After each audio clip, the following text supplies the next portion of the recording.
Governor Andrew Cuomo of New York has stepped down. He is resigning following a state attorney general's report indicating that he had sexually harassed 11 different women. Now, he was involved in other controversies that probably weighed into his decision to step down. But now we're learning about people within his orbit, individuals who present themselves as fighters for the powerless, who actually aided and abetted Cuomo, even when it came to the issue of sexual harassment.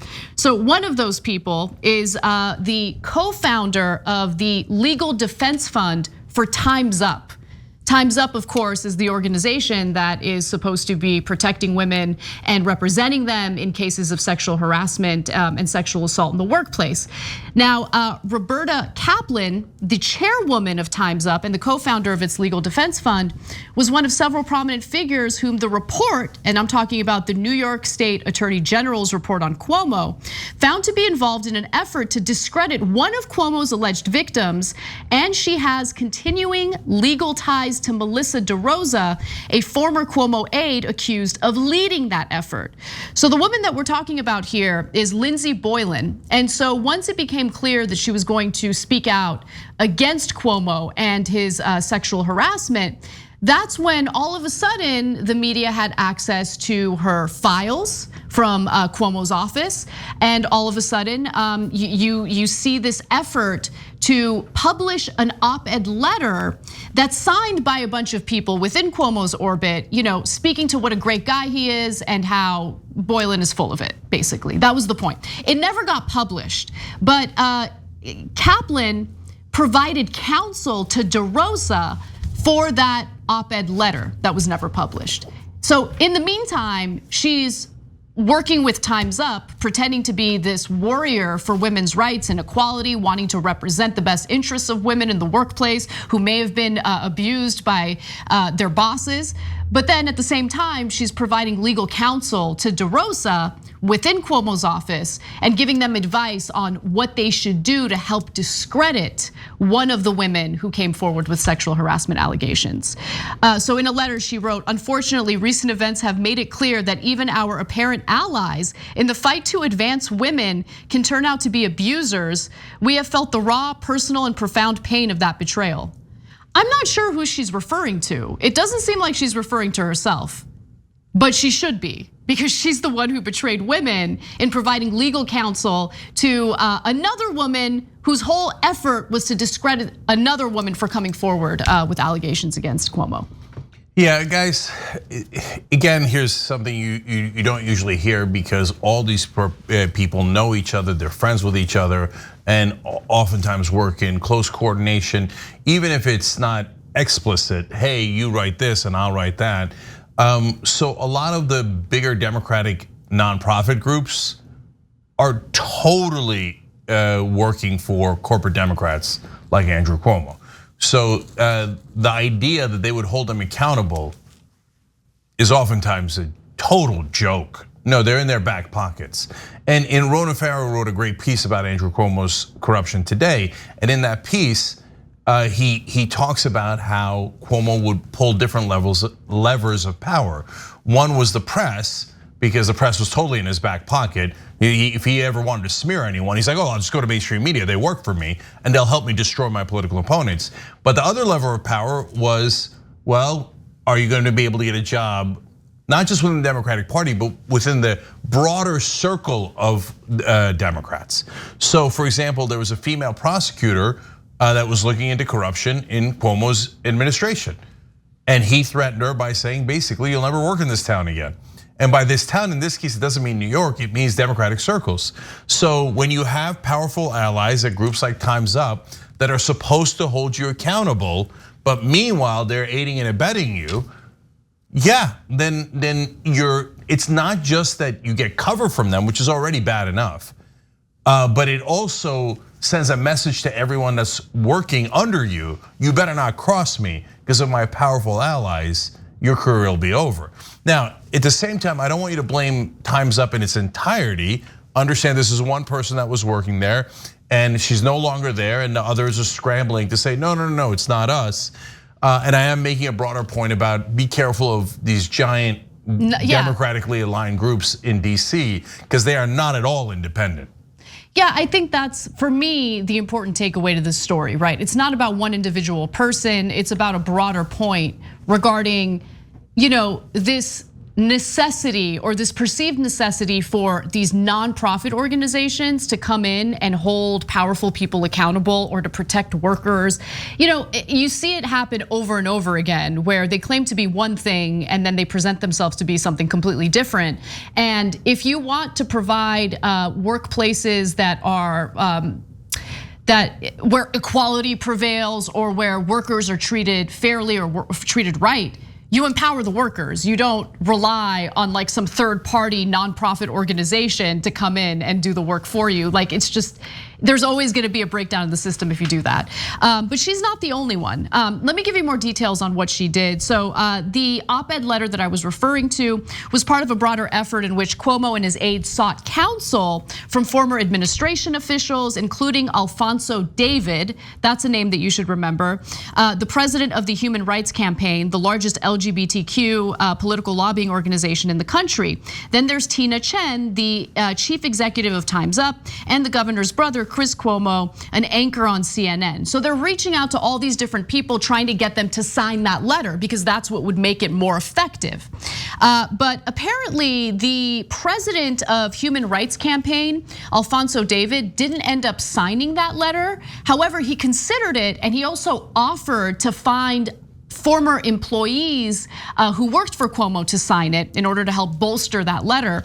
And we're also learning some more details about David. He was part of Cuomo's tight inner circle, serving as his chief counsel from 2015 to 2019. The New York Attorney General's office found David appeared to have played a significant role in Cuomo's efforts to discredit his accusers. The report states, for example, that David provided a confidential file to Cuomo's top aides, which they used to discredit Lindsey Boylan. So you understand what he's doing? He doesn't want his fingerprints on it. That's why he doesn't sign the op-ed. But he gets a whole bunch of people that potentially worked for him and owe him favors to go and support Cuomo. Meanwhile, he's conferring with Cuomo on how to bury these women who Cuomo sexually harassed. And look, a lot of these so-called women's groups, LGBTQ groups, from time to time, they do great work. But they're also used by corporate Democrats to attack progressives all the time. So now in this case, they're not attacking progressives, they're attacking victims of sexual harassment, but it's the same machine. It's built to attack. Yeah, exactly. And Cuomo gives the orders. Okay, you pretend they're anti-gay, you pretend that they're sexist and misogynist, while I actually do those things, and then you're my Praetorian Guard and you protect me. So that kind of power structure built up within the establishment Democrats is grotesque. And this is not the only case of it happening. They protect their own in a giant way. And unless the dam is completely broken, of course, the third, basically co-conspirator is the mainstream media. Now, the Human Rights Campaign has decided to hire an independent investigator to look into David's role in all of this. He has refused to step down. So unlike Roberta Kaplan, he has decided to remain in his position pending this investigation. There are some board members within that organization who are trying to get him to step down, but he's refusing to do so. I should also note one other thing, because it's important to know exactly what he's accused of doing in the Attorney General report. The report also states that David was involved in discussions about calling and secretly recording a conversation between a former Cuomo staffer and another Cuomo accuser named Caitlin, who has not provided her last name. Caitlin claims that in 2016, the governor grabbed her at a fundraiser and put her into a dance pose for photographers. She said the governor had his staff reach out to offer her a job 2 days later. So she's one of the women who Cuomo's office was seeking to discredit. Apparently, according to these allegations, David, the president of the Human Rights Council or campaign, offered to help with that. And so, look, we'll see how this investigation plays out. But if I were him, I wouldn't wait for the investigation. I would step down. It's that Attorney General's report is pretty damning. And if he's, if they found through their investigation that he did this, if he offered his assistance in discrediting victims of sexual abuse and sexual harassment, He has no right to serve any position that claims to protect human rights. Come on. And David's gonna apparently fall back on the defense of, no, I was a senior counselor to Cuomo, but golly gee, I had no idea what was going on at any time. Now you say you didn't know that he grabbed the breasts and the other private parts of these women. Okay, that might be true, okay? But you didn't know who Cuomo was, that he uses power to intimidate others, whether they deserved it or not. Look, again, it's not just about political opponents, and it's not even just about sexual harassment. In the Ronan Farrow piece, there are 2 women who are leading up an investigation, the Moreland Commission, that's about corruption. And when they start to look into Cuomo's donors, Cuomo uses the same exact network to crush them and to not just attack them in the press, but to basically say, I'm going to ruin your career if you expose my corruption. So he's been doing this bullying and intimidating tactics throughout his whole career. Anybody who's a senior advisor to Cuomo that pretends not to know that is the biggest liar I've ever seen.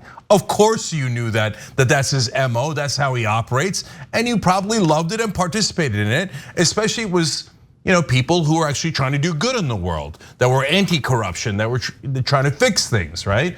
No, you guys in power love how things are broken and how it keeps you at the very top. So of course now he's pulling a Cuomo and trying to stay where he is.